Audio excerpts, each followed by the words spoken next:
Presenting an American dream.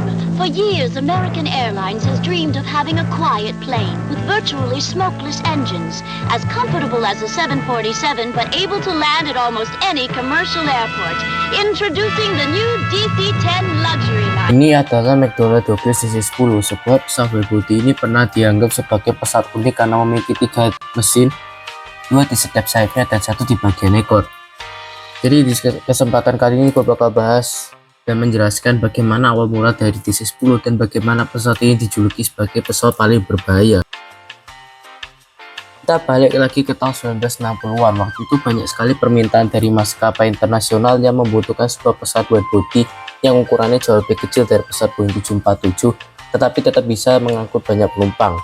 DC-10 mulai dikembangkan oleh McDonnell Douglas dan berhasil melakukan penerbangan perdananya pada tanggal 29 Agustus 1970 setelah melakukan beberapa uji ketahanan pesawat. Dari penerbangan perdana itulah DC-10 mulai menarik banyak perhatian maskapai seperti American Airlines yang resmi menjadi operator pertama yang mengoperasikan pesawat DC-10 pada tahun 1971.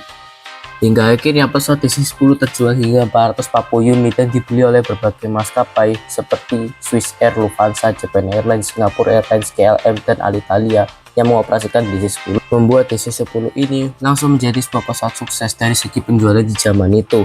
Namun kejayaan ini tidak berlangsung lama. DC-10 mulai mendapatkan sebuah reputasi buruk setelah terjadi serangkaian tragedi penerbangan. Dan yang paling terkenal hingga hari ini adalah Turkish Airlines 981. Pada tanggal 3 Maret 1974, sebuah pesawat DC-10 milik maskapai Turkish Airlines dengan kode penerbangan 981 lepas landas dari Bandara Paris menuju London. Setelah lepas landas, pesawat ini mengalami ledakan dekompresi di bagian pintu kargo akibat pintu kargo yang gagal terkunci. Akibatnya sistem hidrolik yang lemah membuat pesawat DC-10 ini tidak stabil usai terjadi ledakan dekompresi yang cukup dahsyat, membuat pesawat ini hilang kendali hingga akhirnya jatuh di hutan lebat, menewaskan 346 penumpang. Lalu ada tragedi American Airlines 191.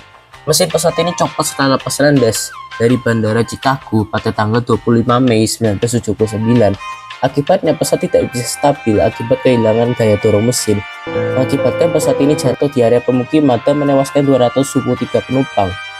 Dari serangkaian tragedi penerbangan tersebut, otoritas penerbangan Amerika mulai melarang operasional DC-10. Dan disitulah McDonnell Douglas tidak tinggal diam. Mereka mulai memperbaiki DC-10, mulai dari mengembangkan sistem penguncian kargo pesawat, dan juga sistem hidrolik mulai diperkuat, serta prosedur darurat mulai ditingkatkan. Hingga akhirnya DC-10 berhasil mendapatkan izin untuk terbang setelah memodifikasi seluruh pesawat. Dan DC-10 mulai mendapatkan reputasi baik dan mulai terbang lagi. Hingga akhirnya pesawat ini pensiun di tahun 2012.